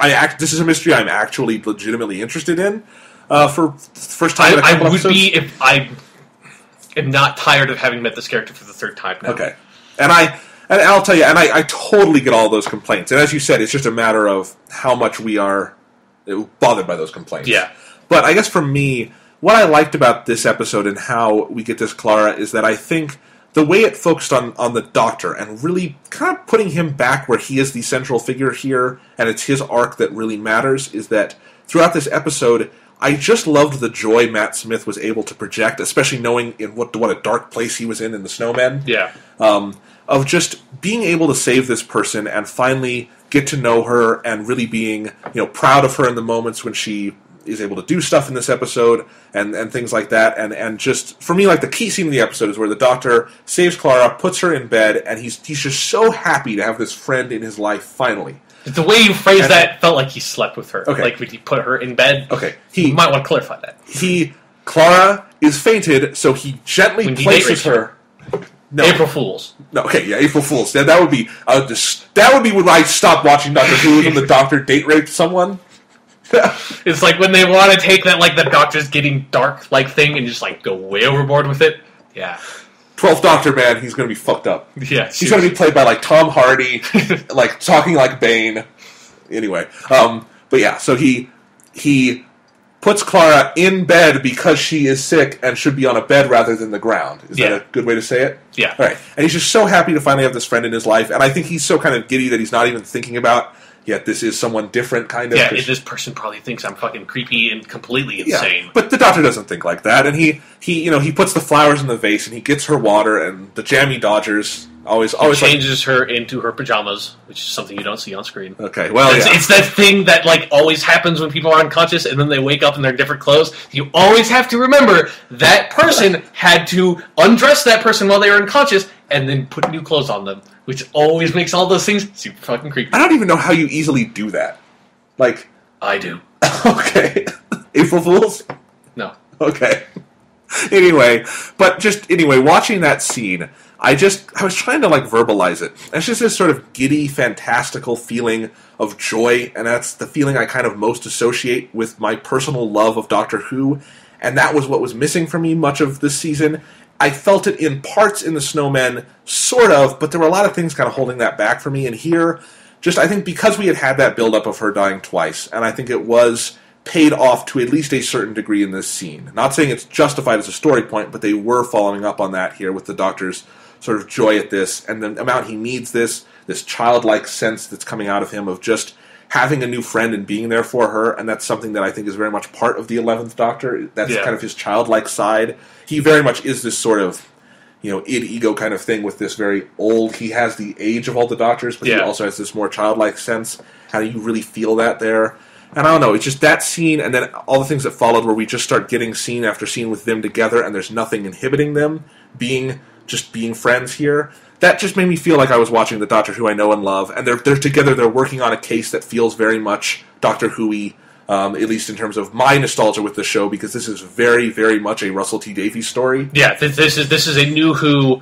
Every single week it's aliens invading the Earth because we don't have the budget to set stories in space. Right, and obviously, because Stephen Moffat got a bigger budget, he has not been doing that. Yeah. But, obviously Sean's nostalgia with Doctor Who I think is a little different than mine, because I started with... Yes. Very different. Yeah. Maybe a little more than a little. Yeah. So Russell T Davies, that era is what I got really nostalgic when he, in my mind, because at the beginning of this episode, he when he's getting dressed and he takes out that box with the bow tie, I think that's Patrick Troughton's bow tie. Because his Doctor wore a bow tie and it was black. That's in this really old box. And so I kind of I actually did kind of think of that too, believe it or not, because I just, that was a scene that put a huge smile on my face, that he had that bow tie in a box, and it definitely felt like a memento. Yeah. From, lives past. Yeah. Loved that. And, so anyway, just little touches like that. He keeps his bow ties pre-tied, though. Who knew? Yeah, that's another scene we don't see. He has to untie that motherfucker and then redo it again. It probably takes a long time. Yeah. So go find a mirror on the TARDIS. Anyway, but it's just, I don't know, all of that and having it over this, what I felt was a fairly good approximation of what Russell T Davies could do when it wasn't kind of lazy back in those days. I liked this, and I liked how it all came together, and it just, all of those things worked for me. Even though I do feel this is not the most interesting version of Clara we've seen, I felt it was one of the more... I felt she was still a very down-to-earth, charming character I liked seeing with the Doctor, and I'm really still very intrigued by her. And I'm intrigued by her separate from the mystery. I just like this character, and I want to know more about her. And so, the final line where the Doctor says, all right, Clara Oswald, let's find out who you are. I feel like that works on several levels, and I'm interested to see all of those levels. And I thought this episode tackled those well, and that's what I liked. And I also have to mention, sorry I keep stopping you from talking, but the number one reason why these scenes worked for me might be that Murray Gold, who is the composer, just continues to hit it out of the park, and the specific Dr. Clara theme that's in this episode, especially during that scene where he's getting the Jammy Dodgers ready, just so beautiful and magical, and really evokes the feelings of what I think they're trying to do in the episode. There's been a lot of different writers and actors and directors and producers on Doctor Who over these last 7 years, but Murray Gold has been there the entire time, and he is, in many ways, what Doctor Who is to me, because he defines that show every week, and especially this week for New Who, Murray Gold definitely, has formed the identity of this stretch of Doctor Who for me. Yep. But, I guess, keeping on with the Clara stuff, another problem I have with it is that the Snowman was such a strong... the Snowman was a companion introduction episode. It absolutely was. Very much in the style of what, every single companion introduction episode is. You take that episode from that companion's point of view. It's like Rose's first episode. Rose is from Rose's point of view. Like Martha's first episode, that's from Martha's point of view. Donna's first episode, when she was becoming a companion, you spend, the first half of that episode just following Donna, and then eventually just, runs into the Doctor. That's how you introduce companions. Works really well. Yeah, because that's how you need to do it. And that's kind of the awkward thing with this, is that that's what the Snowman was, and it felt like that all went to waste. So part of this episode feels like, now, the stuff I really love from the Snowman doesn't matter to the show anymore, because it's not really carrying on those aspects of that episode. The only thing is really keeping from it is, she died for a second time, and it's sort of that mystery element. And then now I feel like, since this episode didn't do that, I have no fucking clue who this Clara is. I have no idea who this character is. She's got some elements from the other Claras, but not enough for me to just be this is basically the same person. She feels distinctly different to me. And so maybe, it will be better because, maybe they will just, stress that out over the course of the rest of these episodes. I don't know. But standing where I am right now, it feels really awkward because I don't feel like I know this person nearly well enough for me to just, keep on going on adventures with them. Yeah. Do you think it's kind of an issue where Moffat probably has a good idea underneath all this, but his ambition is maybe getting the better of him again? I think it's sort of a theme that has been going on with some Stephen Moffat's larger like plot stuff recently. Is that like like he might have a really interesting idea for having this companion character that keeps on dying, but I think like in terms of how they treat Clara, this episode should have come like before the snowman. Like the way they treat her, and like the snowman should have been when she becomes the proper companion. That's what that episode should have been. I feel and it's like because obviously if you're doing this thing where she dies multiple times, you can't just have her die once. Like that wouldn't sell that plot point. You do need to have her die at least twice, and I totally recognize that need. It's like I feel like they kind of did it in the wrong order.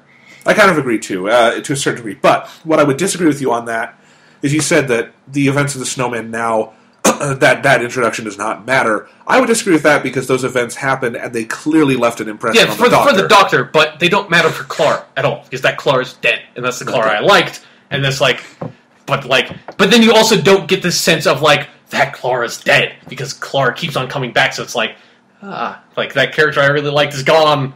Will never come back, probably like not in that form at least. And I'm still pulling for that Clara is the 12th Doctor, and that I think there is a serious possibility of this at this point because we know Jenna Louise Colesman is signed on for next season. We don't necessarily know that for Matt Smith. So 50th anniversary special. If that's what it is, I'm going to flip this table like live on the podcast. Sexist. Just like break your no, not because I don't want a woman doctor, because I don't want the Doctor's next regeneration introduced before the Doctor regenerates. That's just dumb. I know. I'm not serious. I'm just April Fools. Yeah, April Fools. But seriously, if that is the case, I will flip this table. Okay. While we're on the podcast, and that will be the ending of that podcast and our podcast because your laptop will get broken. Yeah, I could get a new laptop and restart the podcast. Although I don't know how. I don't have the money to buy a new laptop. Exactly. That's what I'm saying. April Fools. Okay. That would be the end of basically my whole work career too, Sean. April Fools. All right. So we talked about sort of the big stuff with Clara and whatnot. Let's talk about the main story. Basically, there is an evil in the Wi-Fi that is uploading souls over the internet, and why are they doing that? What was like the big reason? The great intelligence basically needs it's sort of that Matrix kind of thing where you have an organic computer by using all the different. Although they're using the organic. Was he like just like eating people? Like is he using them as an energy source? He wasn't killing them. That's actually the Matrix is that they're eating the people basically. But in this episode, it was that they're using the human consciousnesses and they're putting them in this state. So that they're not concentrating on anything else. They can just use their brains basically for raw computing power because the great intelligence needs something more than what the Earth's computers, like literal technology, can do. And so he's going to do whatever he's doing by using all of the human brains as computational power. Now that's bullshit on multiple levels, but that there is an explanation for it. When the fuck did they explain that? I did not get any of that out of that episode. By the time it was like over, I was like, why the fuck? Like, what was that? Why did you need to? What? Wi-Fi? Okay, so yeah, Sean, does Stephen Moffat have a good handle on modern technology? No. And that's sort of one of the most tragic things about this episode is that doing an episode that sort of like has something like centering around the fact that Wi-Fi is ever present. That could be an interesting idea. It's very current. It's something that like not a lot of people have done sort of like sci-fi twists on that, like wireless internet. And Stephen Moffat was not the person to write that story. And it's sort of like really because it could be anything. Like that's not what this episode doesn't like give a shit about the main plot. It doesn't even really like they said like the main part of this episode is the beginning. It's about the Doctor like finding Clara in that part, and I like that part. And then past that, it's about having some cool like big what are effectively action scenes. Like it's not fighting scenes, but big like action spectacle moments. And also a threat that may keep them apart. When they have to overcome. But that's all like just like super basic. They don't focus on it. Yeah. It's nothing like really interesting.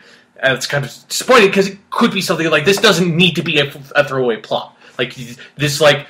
I mean, you'd have to rework a lot of stuff, but I feel like this like sort of general concept of like dealing something with the Wi-Fi could be really interesting. But you'd have to have someone who understands what Wi-Fi is. Yeah, and just, I mean, but Stephen Moffat is really good at writing characters that don't know how to use the internet. because we got that with Clara. How Clara was talking when she called the doctor. Yeah. That's how people who that's how my parents talk. That's how my mom talks about the internet. Yeah.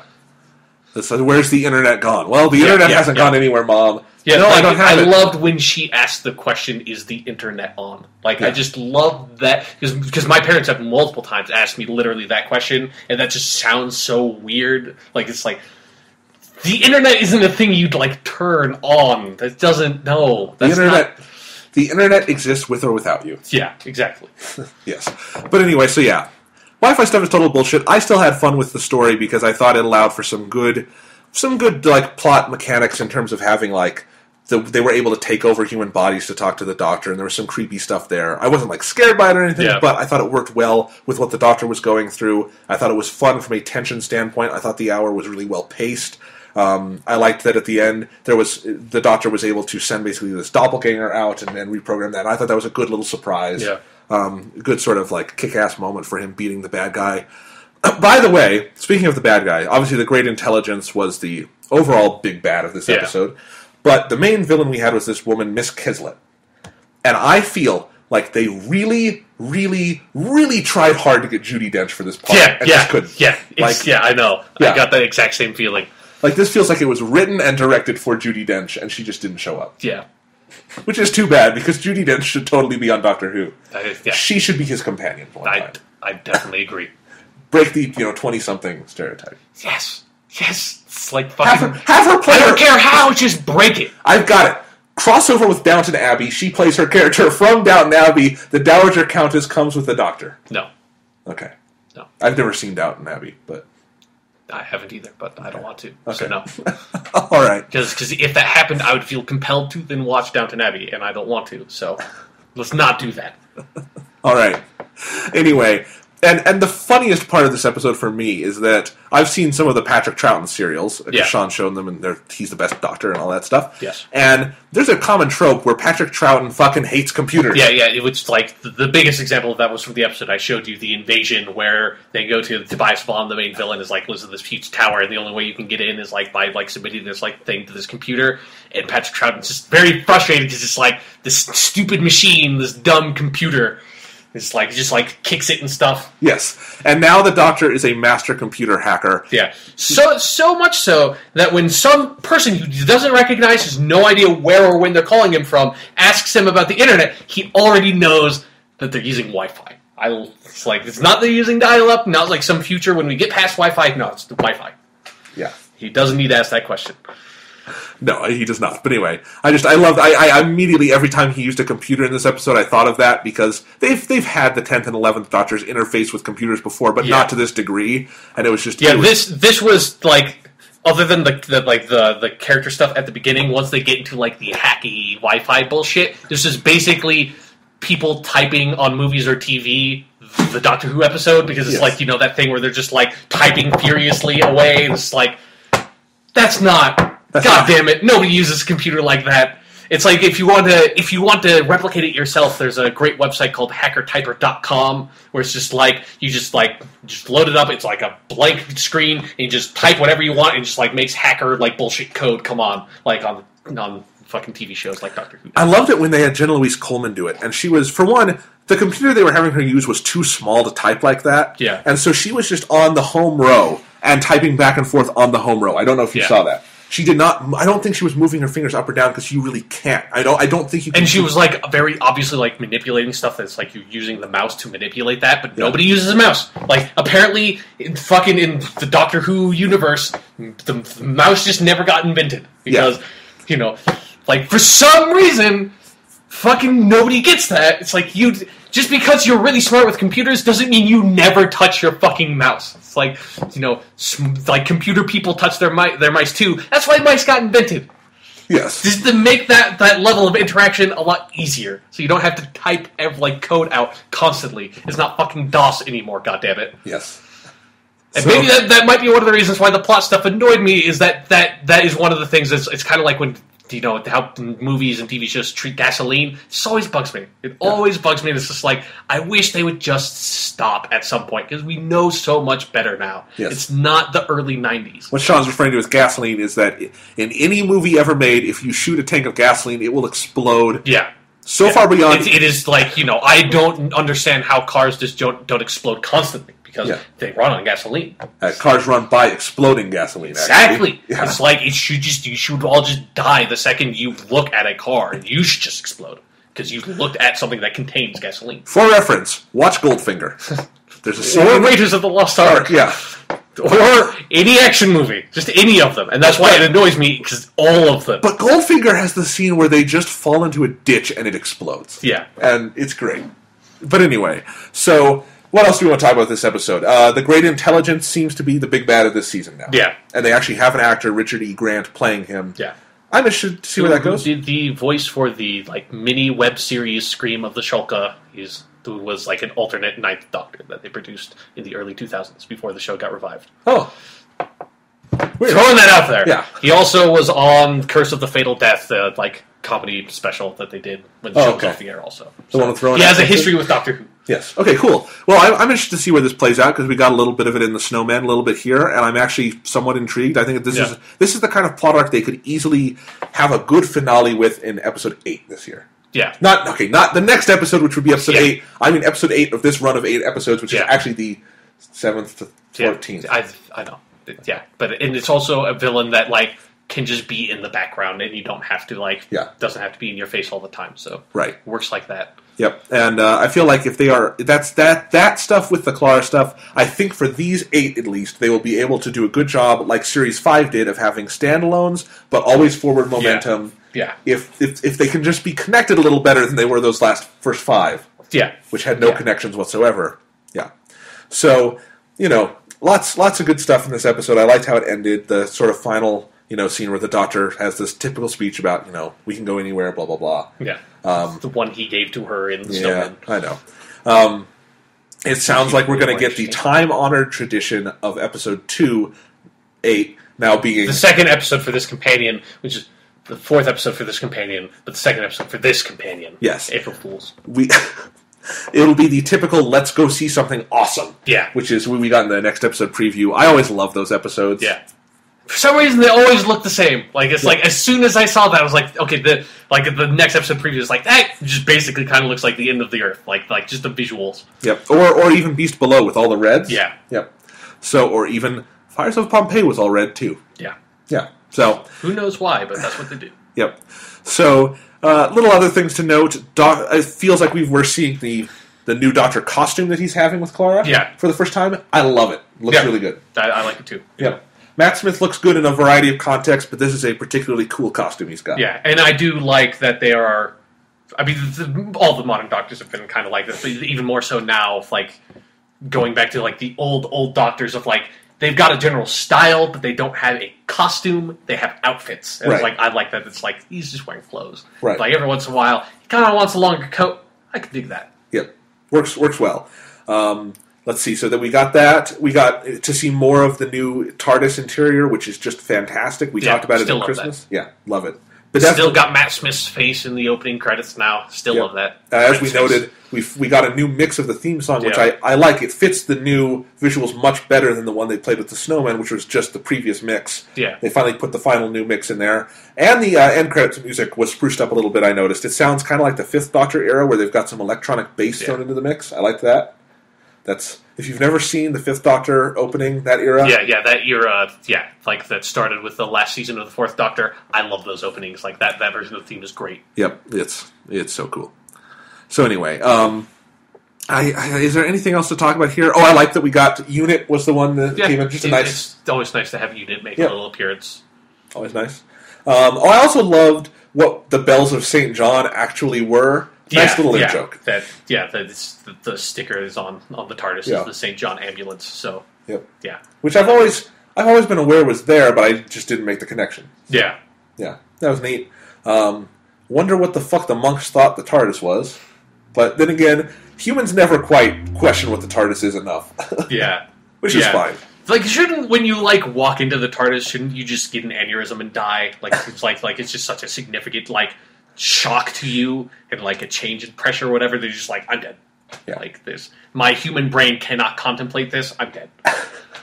I wish that would. Maybe that happened to like the first like normal human that walked into the TARDIS, like before you meet the first companions. You know what would be great? The Doctor like fiddled with it a little bit. You know what would be great What? If that happened to Clara in this episode. At the beginning of the next episode, it's like she walks into the TARDIS, the Doctor comes back, and she walks and she just drops dead, like her nose starts bleeding. She's like, she's just dead. And it's like, oh. And then it's time for Clara number 4. Yep. Like, and then we get another Clara character introduction. If this Clara dies, I'm going to be so fucking annoyed. And then if we get another Clara... Like, it's fine if she dies and we're done. But it's like, if we get another Clara, I'm going to get kind of annoyed. Maybe they'll try to make 11 of them. Make another 11 reference. Yeah. That was one of the things about... Okay, here we can talk about this part of the episode now. Where this is something that's been annoying me more and more and more about New Doctor Who is... It feels like they are getting way obsessed with their own jokes. And, like, their own in-jokes and making references... Like, they make like 11, like that, like number just keeps on popping up because it's the 11th Doctor. What they did here was she said, "What chapter are you on?" "I'm on chapter 10. Oh, 11's where it gets good. Yeah, exactly. That actually felt almost like Stephen Moffat was like making fun of Russell T Davies. Like, the 10 was okay. 11, when I came in, that's when it got good. Yeah, and then whenever someone makes a timey-wimey joke, no, don't do that.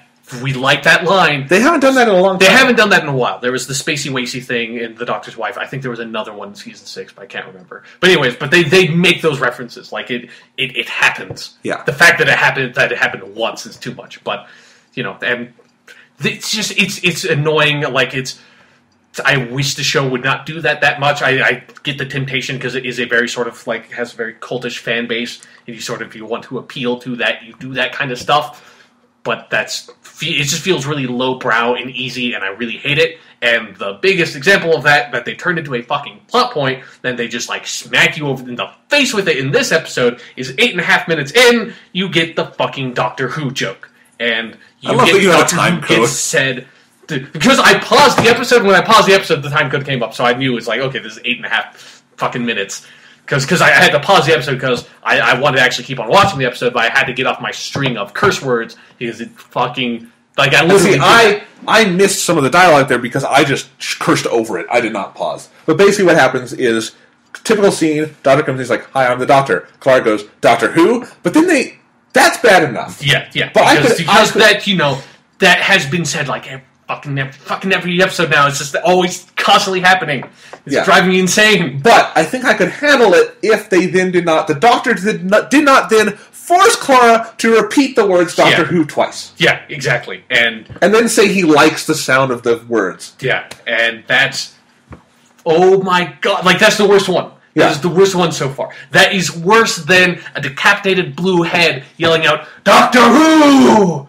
Doctor Who!" over and over. Like, that was really dumb and cheesy, but it had some relation to, like, the plot thing that they're doing. I hate that they're doing a plot thing around... I guess they're doing a plot thing around it. That has not come up again. But, at least there was, like, a narrative reason for it, even if it was still, like, broke the fourth wall and was very sort of, like, kitschy and winking, did, like, tongue-in-cheek bullshit that I hate. But this had, like, served no purpose. Like, its only purpose was to remind you, oh, the show is named Doctor Who. We're doing something with the Doctor Who stuff. Like, I think that's why he wants to have people keep it in mind. But I think we got enough of that. Forgot. I think we got enough of that in the fucking Snowman episode for 7 episodes. I mean, here's the thing. This was the worst isolated one because the Doctor forces her to say it twice more. Yeah, and it just felt, it was so, like, they're all in your face, but this one was so in your face about, like, it was like Matt Smith was, like, that was just talking to me. Like, it was like, he might have just been staring, like, blank-faced into the fucking camera, just saying, "Doctor Who, Doctor Who, Doctor Who, Doctor Who." That's practically what it fucking was. Yeah. But at the very least, it was contained to one scene here, unlike the Snowman, which literally every 5 minutes. Yeah, it was sprinkled throughout the Snowman. We just got one concentrated, like, kick to the balls of this one. And, I almost can tolerate these, like, sprinkling it throughout the episode a little bit more than just the, like, just unashamedly just, like, in your face about it. Like, Doctor Who, Doctor Who, Doctor Who. Don't you love it when we make Doctor Who jokes? Ha ha ha ha ha. The name of the show is Doctor Who, but the name of the character isn't Doctor Who. It's just the Doctor. Ha. This is not fucking funny. It's never been funny. I fucking hate it. I hate it so goddamn much. It's driving me insane. Like, I can't fucking stand it when it happens anymore. And if it happens in the next episode, I'm gonna fucking go insane. You're gonna die of the aneurysm. Yeah, exactly. It'll be like I stepped inside the TARDIS. Yeah. It's getting so annoying. I'm sorry, Sean. Yeah. I mostly agree with you, and I feel I pine for the days in the old Doctor Who where it was like they made a reference like that every 3 years, and that was like their limit. Like which is funny because you'd think that back then that's when they would do that. You'd think that would, like, around the 5th Doctor and 6th Doctor era, you'd think the show would have done that. The show was too highbrow then to do that. The show is, nope, weird, like, lowest common denominator, just the weakest, lamest, limpest joke you could possibly make, and you make it every fucking episode. And coming from a guy like Stephen Moffat, who's really better smart. Than that. Yeah. He's so much better than that, and I don't know why they keep on fucking doing it. I mean, how soon do you think until season 3 of Sherlock opens with people saying just Sherlock Who for the hell of it? Yeah. No, he's probably going to have Sherlock say elementary, my dear Watson, and then I'm also going to flip the table. Okay. God. Yeah, and I feel really bad that we're finishing with this scene because, on the whole, we liked this episode. Yeah, but they've been doing this so much that that is almost my lasting impression in a way, is that they are still doing this, and it's still driving me insane. I agree, and I just think, yeah, I have wanted to be optimistic and see where it's going to go, but they're forcing me to not be able to be patient. Yeah, exactly. Like, it's really unfortunate because for the foreseeable future, I cannot be, like, unreservedly happy about Doctor Who, because it's like, there's, like, the dumb little overhanging stuff about the direction of the show, that even though, like, individual episodes or pieces of episodes I really enjoy, it's like, I can see, like, Armageddon ahead. Like, I can see, like, if this gets so bad, like, he could fucking kill the show. Like, that's how bad and dumb this is to me. It's like, I'm so awful. I'm kind of predicting at this point, this is all going to tie into the 50th anniversary special. I'm predicting the episode will just be titled Doctor Who, but with a question mark. It will involve all the characters in it will just, like, the only dialogue will be Doctor Who. All the characters will just be named Doctor Who. The Doctor's name is just going to be Doctor Who now. And so, I almost wish they would do that. Fuck it. Like, I almost wish they would just say, like, when that question gets asked, Doctor Who, and he's like, yeah, no, Doctor Who. That's my fucking name. Just so that they can't make these gay jokes any fucking more. Because, like, if his name's just Doctor Who, the joke's then too dumb to make. It's literally too dumb to make at that point. Yeah. Even as much as I would hate it if they just made his name Doctor Who, fuck it at this point. Like, if it means I don't have to put it up with this bullshit anymore. I don't think that would happen because I don't think they're going to do that. But that's why I'm saying I kind of wish they would. Well, anyway, on the whole, I am very optimistic about where Doctor Who is right now. I really loved this episode for the most part, and I'm excited to see more, and I'm happy that next week there will actually be another fucking episode. Yeah, like, at least, like, for this season, it's like, it's a TV show again. Yes. Like, you can just watch it. It's like, it doesn't have this weird, like, overhanging, like, characters from the last season that got resolved, and we kind of had to resolve them again. And now we've just got a chunk of episodes. We've got Clara. We've got a little mystery. We've got a bunch of dumb Doctor Who jokes, and we can just go with it. And I just hope they get everyone on board and ready early enough that we can just have Series 8 start next spring and just be 13 episodes. Yes. If you absolutely have to, you can take one mid-season break halfway through the season. But that's it. That is the only... I'm not dealing with this shit anymore. Yeah. Because it's... I mean, it has really killed a huge second. Like, it's killed half of the season. Yes. And it's scheduling more than anything else, but then a lot of creative choices that were built on top of that scheduling, which just makes it hard to do anything with it. It's weird. Like we said, it's going to be so weird when we buy the Series 7 box set, which will begin with The Doctor, the Widow, and the Wardrobe. Yeah. Which was technically the first episode of Series 7. Yeah. So... think about that, Internet. How the fuck did we get here from that episode? Like, in this span? Like, how did... That feels weird. Well, we had that at Christmas. We took a, 9-month fucking break, came back in August, 5 episodes in August, gone for a while, 1 in December, and now we're back end of March. fucked So up. Series 7, the production cycle has lasted. Has spanned over a year now. It has existed in 3 separate years.